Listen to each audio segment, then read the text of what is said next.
You can stay safe and stay healthy while keeping your dating life alive.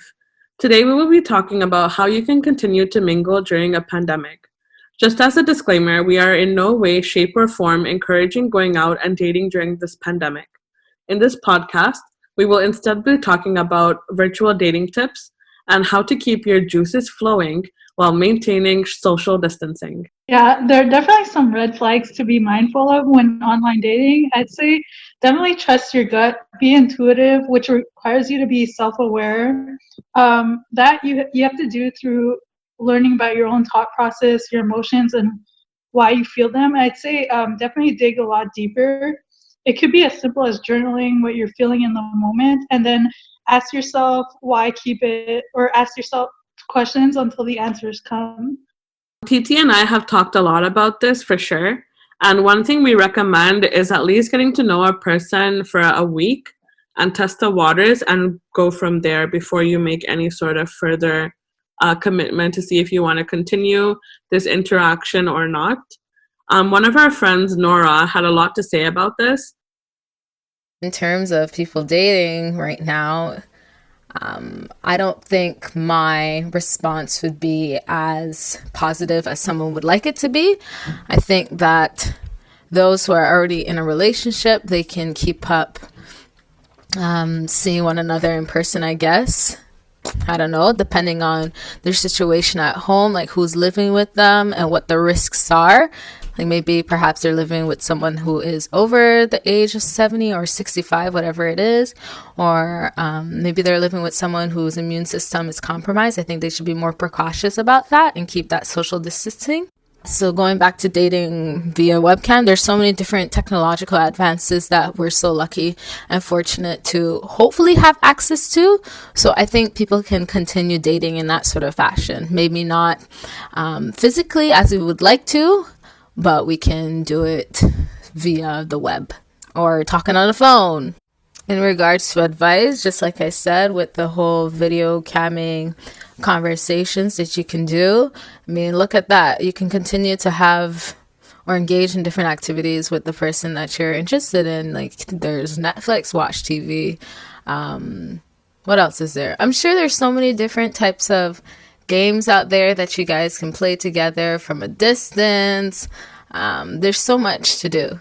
Because, I mean, what about the people who live, who are doing the whole long distance relationship? What do you think that they do besides, putting aside some time to go and visit one another? Nora brought up some really interesting points, and there is definitely a lot that you can do even while maintaining a distance. Some ideas that we have for people who are trying to continue a relationship or getting to know each other. You can watch a movie together through your laptops, so like Netflix or even just like TeamViewer or something.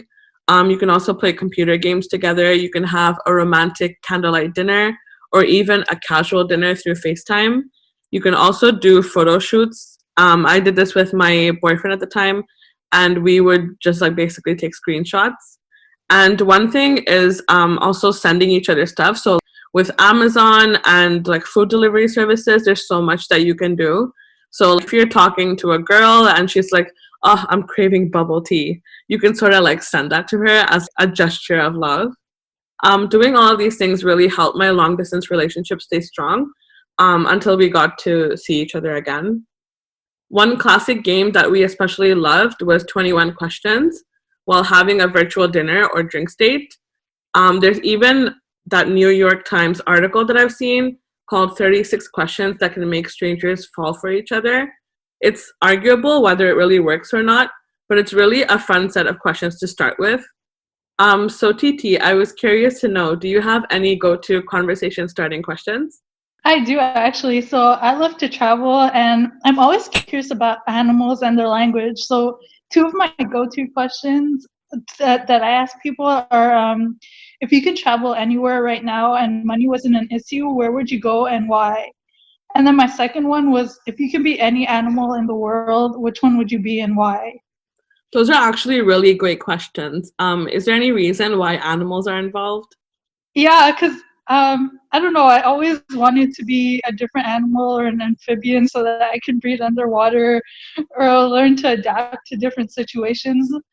And that's why I ask people about animals. I'm just curious if you can be anything other than humans.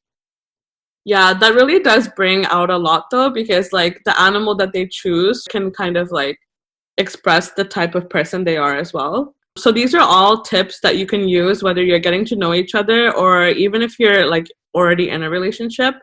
I've had a few people mention how hard it's been not being able to see their significant other. And one thing in particular that helped me during these times is having your boyfriend on a call while you're doing regular mundane stuff, like organizing your closet or cooking or studying.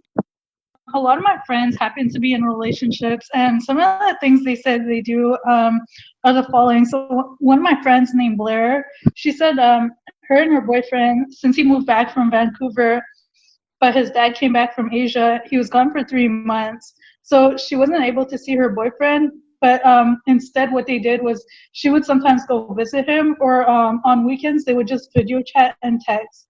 And then another one, my friend said her name's Yoshi, and she said her and her boyfriend, they go on walks together on the weekends, but they stay 2 meters away from each other and they don't touch each other. So they just talk a lot on FaceTime, or they watch Netflix shows on Netflix party together. And then my last friend Serena, she has a boyfriend, but she's like, her advice was pretty funny. She's like, no, you stay home and you don't have a man until we are allowed to leave the house. Yeah, it's definitely difficult dating during a pandemic because there's also the, I guess, like fear or anxiety that a lot of people feel with the media and everything. And especially because has been dragging out for almost 2 months now. I think a lot of people were hoping that it would be over by summer, but just like the anxiety of not knowing when you can kind of see your significant other again or when you can move on with your life again, that can be a bit of a strain on relationships as well. To conclude, it's important to remember that this pandemic situation isn't forever. The longer you stay at home, the sooner you can return to your virus free, normal lives in which you can date and get laid to your heart's desire. For the time being, we hope that we've provided you with some helpful tips. And remember that the health and safety of our well being is the top priority right now.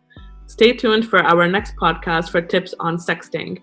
Until next time, Annie and TT out. Peace.